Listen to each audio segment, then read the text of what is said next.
The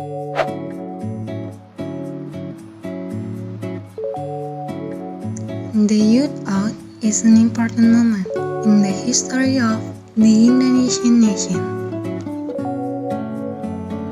The moment marked a firm commitment to the direction of the nation's struggle, which was pledged by the youth on October 28, 1928.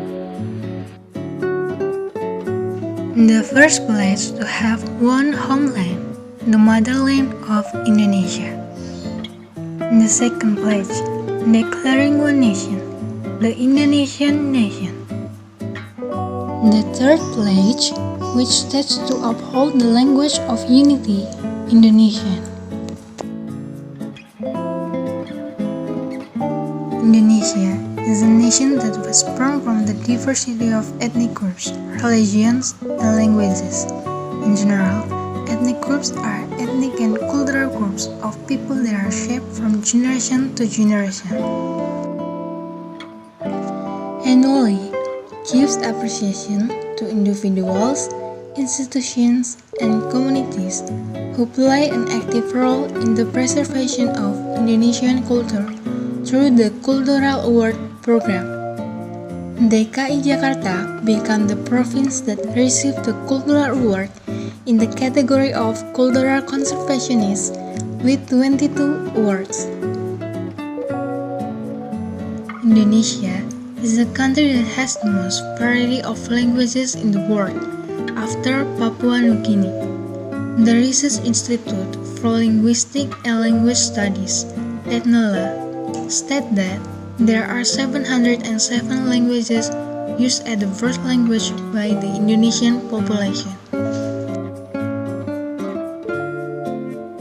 There are 668 identified local languages in Indonesia in 2018. The Papua region is recorded to have the most local languages, namely 300 languages in Papua Province and 95 languages in West Papua Province. Furthermore, Maluku has 70 local languages, Nusa Tenggara 69, Sulawesi 58, and Borneo 57, and Sumatra has 26 local languages, West Nusa Tenggara 11, and Java and Bali 10. Total population in Indonesia is 272.23 million in June 2021. Of this number, 236.53 million people, 86.88% are Muslims.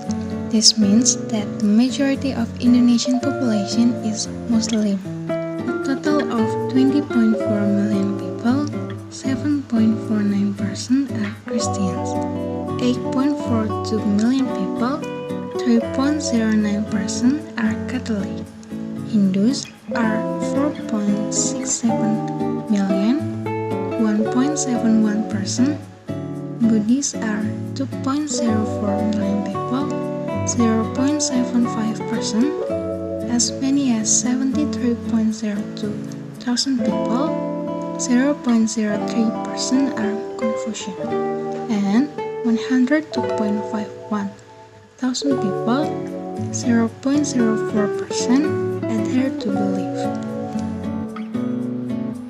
The Change.org survey results show that the majority of young Indonesians are more concerned about economic or welfare issues. It was recorded that there were 42% of respondents who expressed their concern for this issue. Young people are the most anti-corruption.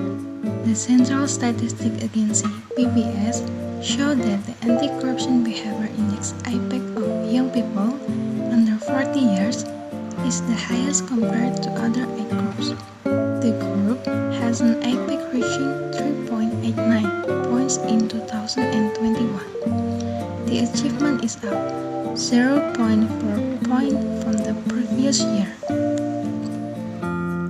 Despite the diversity of ethnic groups, religions, regional language, but we are still one Indonesia, and the youth must set a good example in building this country.